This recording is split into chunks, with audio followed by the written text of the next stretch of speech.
हमारा मांग बा फांसी होके के चाहिए। फांसी होके चाहिए।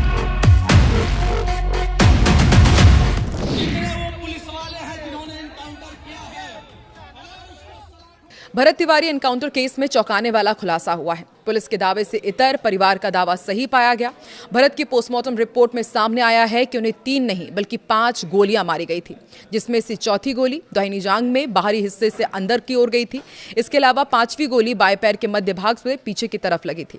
नमस्कार, मैं हूं आकांक्षा और आप देख रहे हैं न्यूज़ 18 का डिजिटल प्लेटफॉर्म। चर्चित भरत तिवारी एनकाउंटर मामले में बड़ा खुलासा हुआ है। पोस्टमार्टम रिपोर्ट में ये पुष्टि हुई है कि भरत तिवारी को 1 या 2 नहीं बल्कि 5 गोलियां लगी थी। रिपोर्ट के मुताबिक पहली गोली बाएं जांघ के ऊपरी हिस्से में सामने की ओर लगी थी। दूसरी गोली भी बाएं जांघ के मध्य भाग के भीतर की तरफ लगी पाई गई। वहीं तीसरी गोली दाहिनी जांघ के बीच वाले हिस्से में भीतर लगी थी। मालूम हो कि भारत के परिवार ने भी 5 गोलियां मारे जाने का दावा किया था और अब रिपोर्ट के मुताबिक पोस्टमार्टम रिपोर्ट में सामने आया है कि चौथी गोली दाहिनी जांघ में बाहरी हिस्से के अंदर ओर गई थी। इसके अलावा 5वीं गोली बाएं पैर के मध्य भाग में पीछे की तरफ से लगी थी। भरत तिवारी के कथित फर्जी मुठभेड़ मामले को लेकर पिछले कई दिनों से सियासत गर्म है। विपक्ष सरकार पर लगातार हमलावर है और मामले की निष्पक्ष जांच की मांग कर रहा है। इसी बीच प्रदेश के सीएम सम्राट चौधरी ने यह स्पष्ट कर दिया है कि इस घटना में शामिल दोषी बख्शे नहीं जाएंगे। भोजपुर की घटना को सरकार ने गंभीरता से लिया। न्याय सुनिश्चित करने के लिए तत्काल न्यायिक आयोग के गठन का फैसला किया गया। सम्राट चौधरी ने गुरुवार को पटना में आयोजित संविधान हत्या दिवस कार्यक्रम में मंच से इस हमले पर सरकार का पक्ष रखा और कहा कि भोजपुर की घटना को सरकार ने गंभीरता से लिया है। न्याय सुनिश्चित करने के लिए तत्काल हमने न्यायिक आयोग के गठन का फैसला किया। उन्होंने साफ किया कि यदि कोई दोषी पाया गया तो उसके खिलाफ कार्रवाई तय है। कार्यक्रम को संबोधित करते हुए सम्राट चौधरी ने कहा था कि जब भी कोई गंभीर समस्या सामने आती है तो सरकार तत्परता से उस पर संज्ञान लेती है। हाल ही में भोजपुर में हुई घटना पर त्वरित कार्रवाई करते हुए बिहार सरकार ने एक उच्च स्तरीय न्यायिक आयोग का गठन किया।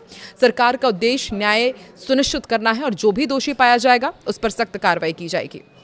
उन्होंने आगे ये भी कहा कि यदि 30 दिन के अंदर आवेदन पर आदेश जारी नहीं होता है तो 31वें दिन संबंधित अधिकारी को सीधे निलंबित करने का आदेश मुख्यमंत्री कार्यालय से जारी किया जाएगा। उन्होंने कहा कि सरकार की प्राथमिकता है कि लोगों को समय पर न्याय मिले और प्रशासनिक राहत मिले।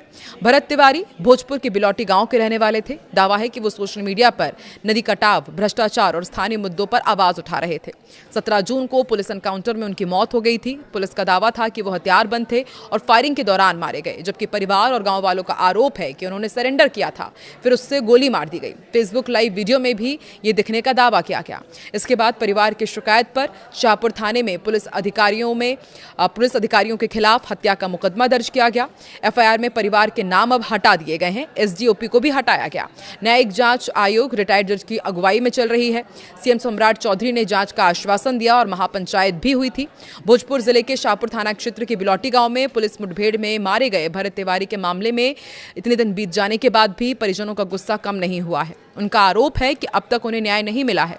मामले में शामिल पुलिसकर्मियों के खिलाफ कोई ठोस कार्रवाई नहीं की गई है। परिजन लगातार दोषी पुलिसकर्मियों को फांसी देने और पूरे मामले की सीबीआई जांच कराने की मांग कर रहे हैं। मृतक के भाई चंदन तिवारी ने बताया कि घटना के कई दिन बीत जाने के बावजूद जांच किसी ठोस नतीजे तक नहीं पहुंची है। उनका आरोप है कि प्रशासन की ओर से परिवार पर केस वापस लेने का दबाव बनाया जा रहा है, उन्हें धमकाया भी जा रहा है। उन्होंने कहा कि ऐसे माहौल में उन्हें पुलिस की जांच पर बिल्कुल भरोसा नहीं है। चंदन तिवारी का कहना है कि पुलिस विभाग की जांच उन्हीं अधिकारियों की निगरानी में कराई जा रही है जिन पर घटना में शामिल होने के आरोप लगाए जा रहे हैं। ऐसे में निष्पक्ष जांच की उम्मीद करना मुश्किल है। उन्होंने कहा कि परिवार को न्यायिक जांच पर भी पूरा भरोसा नहीं है। उनकी मांग है कि किसी मौजूदा सिटिंग जज की निगरानी में जांच कराई जाए, लेकिन सरकार ने हाईकोर्ट के रिटायर्ड न्यायाधीश की अध्यक्षता में जांच समिति बनाई है। परिवार का कहना है कि यदि सरकार निष्पक्ष जांच चाहती है तो पूरे मामले की जांच सीबीआई से कराए। उनका मानना है कि केवल स्वतंत्र एजेंसी की जांच से ही सच्चाई सामने आ पाएगी और दोषियों के खिलाफ कड़ी कार्रवाई होगी।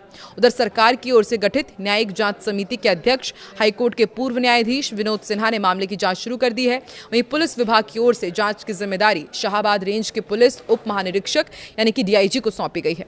हालांकि भरत तिवारी के परिजन और गांव के कई लोग इन दोनों ही जांच प्रक्रियाओं पर सवाल उठा रहे हैं।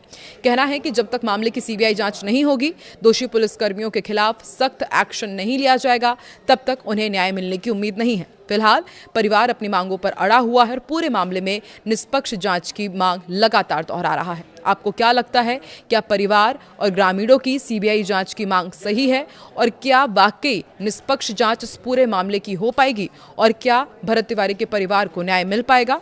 कमेंट सेक्शन पर जरूर बताएं।